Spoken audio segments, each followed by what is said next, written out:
मेरे प्यारों, यीशु मसीह के नाम से अभिवादन करता हूँ। इस जगह को देखने में कितना सुंदर है। मलेशिया में पोर्टिशन नामक एक सिटी है, समुद्र के किनारे है। कितना सुंदर जगहें हैं। परमेश्वर का सृष्टि सुंदर है। उसे अति सुंदर बनाने के लिए मनुष्य भी अपने कोशिश करते हैं। यहाँ देख रहने से पार करने के लिए उड़न में एक पुल बनाए हैं। इस पुल के सहारा से इस पार से उस पार आराम से पार करेंगे। ठीक वैसे ही इस दुनिया से स्वर्ग जाने के लिए परमेश्वर ने एक पुल को बनाए हैं। वो पुल भी लकड़ी का पुल। इसका मतलब क्रूस को कहते हैं। यीशु मसीह को जो कोई विश्वास करते हैं वो स्वर्ग राज्य में जाने के लिए परमेश्वर ने ऐसे तैयारी की है।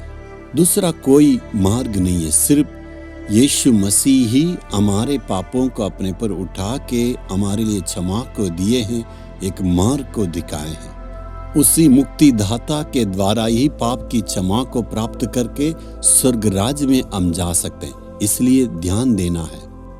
आज हम परमेश्वर के वचन के द्वारा आशीष को प्राप्त करेंगे। भजन संहिता 37 अध्याय का 19 वचन में, विपत्ति के समय उनकी आशा न टूटेगी और न वे लज्जित होंगे और अकाल के दिनों में वे तृप्त रहेंगे। प्रभु कहता, मेरे बच्चों, विपत्ति के समय में तो कभी भी लज्जित न होंगे। अकाल के समय में तू तृप्त होंगे। जब विपत्ति के समय आएंगे, ऐसे वक्त में आप लज्जित नहीं होंगे। परमेश्वर आपको सुरक्षित रखेंगे। दाऊद अपने अनुभव से इस वचन को कहते हैं। दाऊद नामक लड़के और वहां राजा का विरोध में इधर उधर भाग के दौड़ रहे हैं, क्योंकि साउल नामक राजा पूरे इस्राएल देश के राजा और दाऊद से जलने के चलते दाऊद को पूरा खत्म करने के लिए अपने पूरे सैनिकों के समेत ढूंढ रहे हैं। पूरा एक देश उनको ढूंढ रहा है। इसलिए दाऊद कहता है, मृत्यु और मुझ में एक पीठ की दूरी थी, मैं इतना मृत्यु तक पहुंच गया। उतना वक्त में वो दाऊद कहता है, विपत्ति चारों तरफ है, लेकिन परमेश्वर ने उस दाऊद को वहां नाश होने नहीं दिए हैं। उनको परमेश्वर ने रक्षा किया। जिस देश में वो भागे दौड़े थे, उसी देश में प्रभु ने उन्हें राजा बनाया। जिस स्थान में आप लज्जित हैं, उसी स्थान में आपका सिर को प्रभु ऊंचा करने के लिए चमत्कार करेंगे। इसलिए आप कभी भी लज्जित नहीं होंगे। आपने पूरे विश्वास के साथ ये घोषणा किया है, परमेश्वर हमारी रक्षा करेंगे, और आपने मान लिया था परमेश्वर हमारे साथ रहेंगे। तो क्या परमेश्वर आपको लज्जित होने देंगे? कभी भी नहीं। आपके सिर को ऊंचा करेंगे और अकाल के समय में परमेश्वर आपको तृप्त रखेंगे। आप भूखे नहीं रहेंगे। एक बार जब श्रीलंका में अकाल आया था, उस वक्त मैं वहां पर था। मैं वहां पर आंखों देख के हाल बता रहा।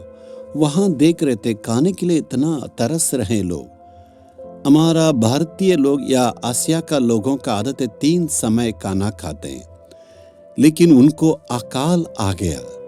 1-2 समय का खाना उनके लिए मिलना बहुत बड़ा मुश्किल था। तीसरे समय का खाना को भूल गए। कुछ भी मिलने से सिर्फ अपना प्राण को बचाने के लिए खाना, ऐसे हालत में वे आ गए। हमारा ऐसा परमेश्वर है, अकाल के समय में भी हमें तृप्त करने वाला प्रभु। क्या ये संभव है? एक बार देखिए, इसहाक ने उस देश में पानी नहीं है, इतना अकाल है। उन्होंने बीज बोया, परमेश्वर ने आशीष दिया। 100 गुना प्रतिफल को इसहाक ने पाया था। एलिया का समय में देखिए, वहां 3.5 साल महा अकाल आ गए। ना तो पानी है, ना तो खाने के लिए भोजन है। यहाँ तक राजमहल तक वहां अकाल पड़ गया है। लेकिन एलिया वहां एक विधवा के घर में गए। वहां खाना का कोई कमी नहीं था, तेल की कमी नहीं। वहां अकाल के समय में एलिया उस परिवार के साथ बड़ी खुशी के साथ था। ये नहीं कहें अकाल का समय में एक रोटी में थोड़ा से आप बर्दाश्त कर लें, ऐसा नहीं है। वो पूरे दिल भर के, मन भर के खाए। अकाल के समय में तृप्त करने वाला प्रभु है। आपका जीवन में भी बहुत ही कमी है, आर्थिक स्थिति में गिरावट है, आपका जीवन में आशीष नहीं है। जहां आप रहते हैं, आपके परिवार में, आपके देश में चारों तरफ अकाल हो सकता है। प्रभु कहता पूरे दुनिया में अकाल हो सकता है, लेकिन मैं तुम्हें आशीष दूंगा, तू संतुष्टि के साथ रहोगे। प्रभु कहता है चारों तरफ अकाल रहने से भी मैं तुम्हें आशीष दूंगा। हालातों को देख के कभी भी निराश नहीं होना है। चारों तरफ में अकाल है, क्या करेंगे सोचे रहना। चाहे दुनिया भूखा रहेगा, लेकिन प्रभु आपको तृप्त रखेंगे। पूरे विश्वास के साथ बोलिए, प्रभु तू सामर्थ्य है और अद्भुत चमत्कार करने वाले हैं। मैं आपको विश्वास करता हूँ परमेश्वर, मैं कभी भी लज्जित नहीं रहूंगा, तू हमें आशीष देने वाले हैं।